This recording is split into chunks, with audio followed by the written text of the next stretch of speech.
Some people are finance people. They want numbers to go up, up, up. I'm in the business of clearing out my Letterboxd watch list. These numbers need to go down. So let's see what movie we're getting today. Tag. This is a Sion Sono joint, and I've seen 3 of his films. I really like all 3 that I've seen: Cold Fish, Anti-Porno, and Suicide Club. So I think this will probably be pretty good. I'm excited about this.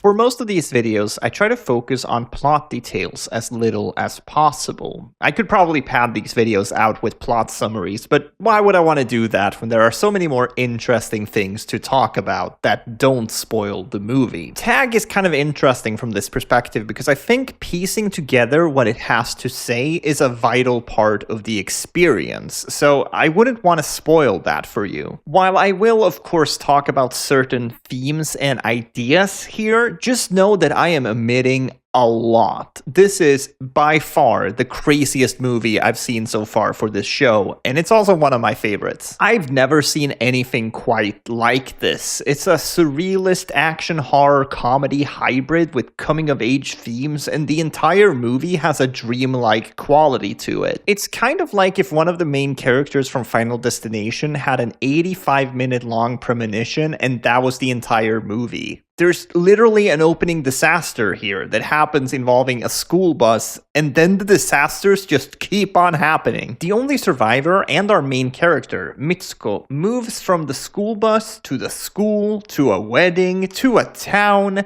and everywhere she goes, something horrible out of her control happens. Sometimes it's nature attacking people, other times it's people attacking people. You get the gist. Shit's fucked up, and Mitsuko has no idea what's going on. Chances are neither will you at the beginning of the movie, but you start to catch on the more absurd it gets. The highest praise I can give this film is that it's like a hyper-violent, maximalist alternative to I Saw the TV Glow. Both films explore identity and that dreadful feeling like you're living a lie, but in vastly different ways. Even though Tag never explicitly tells you that it's a queer story, it's pretty obvious right away. You watch these girls literally run away together and tell me they're not in love with each other. You can't, because they obviously are. The thing I'm getting at here is that Tag isn't subtle, and I wouldn't change that for the world. This is a movie that puts up 2 middle fingers towards the patriarchy and screams, "Come at me, bro." The groom at that wedding I mentioned earlier literally has the head of a pig. As I said before, this isn't subtle, and in the hands of a lesser filmmaker, could have easily come across as a little tone-deaf. You see what I'm getting at here, right? A successful male filmmaker writing and directing a film about how the patriarchy hurts women could have easily been a disaster. How do you make it not so in such a crazy movie like this?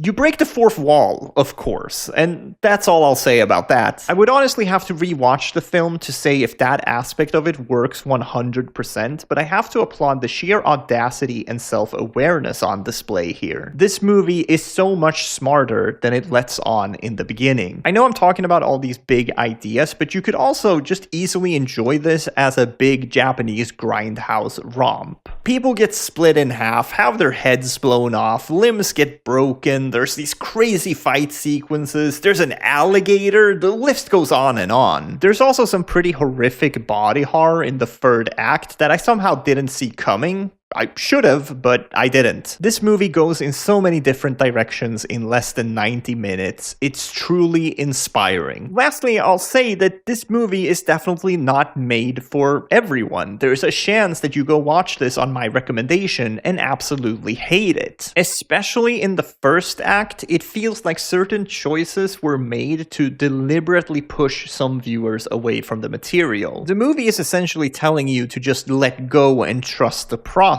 But if you aren't able to do that, I don't blame you. What I will say, though, is that it does make sense at the end of it. It's not just random and kooky for shits and giggles, although it may seem like it in the beginning. For the purpose of clearing out my Letterboxd watch list, this was a very bad film to watch. I've added like 5 other movies from Sion Sono to the list, so maybe we'll get a chance to revisit him in the future. So far, all 4 films of his that I've seen have been excellent. I might just go go check out Strange Circus on my own outside of this show, because it looks very interesting to me, disturbing and dark, just how I like it. Anyways, please share your recommendations in the comments below. I know Love Exposure is a really huge one. I just haven't tackled that one since it's 4 hours long. If you enjoyed this video and would watch more like it, I make a new one of these every day. So if you want to subscribe, leave a like, hang out, I think we have fun here. We'll talk about more movies soon, okay? Bye.